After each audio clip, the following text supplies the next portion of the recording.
along with the high-class jocks who lettered in tennis and golf. He lived in one of the new McMansions down the road from the country club. My dad owned the landscaping company the country club hired to mow the grass. In short, he existed on a different plane than a mere mortal like me. Rationally, I knew I should be angry about the rumor that made it sound like my name and number would soon be scrawled on the boys' bathroom wall. My reputation, not that I had much of one, was at stake. But as pathetic as it might sound, thanks to my brother's interference in my social life, this was the most exciting moment of my junior year so far. We slowed down as we rounded the corner into the biology hall. Bryce stood lounging in front of his locker, wearing a crisp white shirt and khakis. I felt underdressed in the Levi's and the black Talk Nerdy to Me sweatshirt I had thrown on this morning. With his blonde hair, broad shoulders, and perpetual tan, Bryce looked like a California underwear model. Not that I had thought about him in his underwear. Much. He was talking with his friend Nathan. Where Bryce had the whole tan, blonde, hazel-eyed thing going on, Nathan was fair with dark hair and dark eyes. They looked like opposite sides of the same coin. A really hot, totally unreachable coin that a collector would keep in a special locked case, which normal girls like myself were not allowed to touch. Bryce glanced up as we came to a stop in front of him. It was probably the first time he had noticed me. I was cute, but he tended to date girls with boobs bigger than my head. Trying to look angry rather than curious, I did the hands on my hips maneuver, which told my brothers I meant business. For extra emphasis, I threw in a glare. "Why are you telling people we hooked up after the bonfire?" His eyes roamed from my dark blonde shoulder-length hair down to my knockoff tennis shoes and back up again. "Who are you?" "I'm Haley Patterson." He shook his head.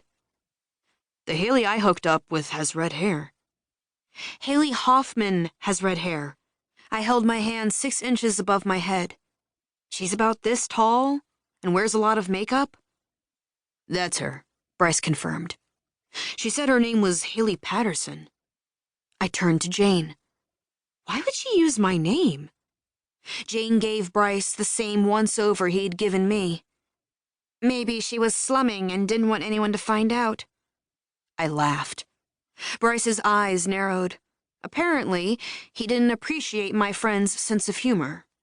He opened his mouth to return Jane's volley and then paused, staring down the hall like a freight train was headed our way.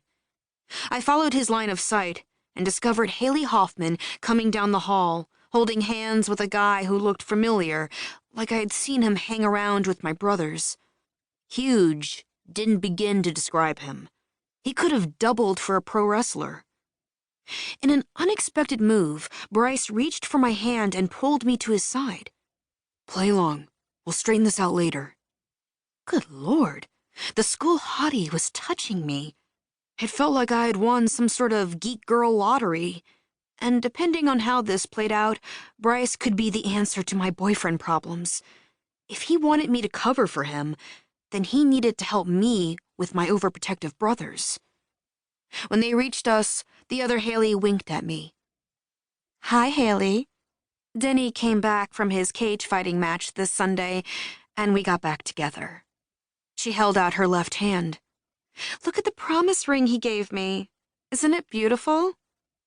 Not the word I would have used to describe the silver band with red and pink heart-shaped stones, but she seemed to like it, so I nodded. "Very nice."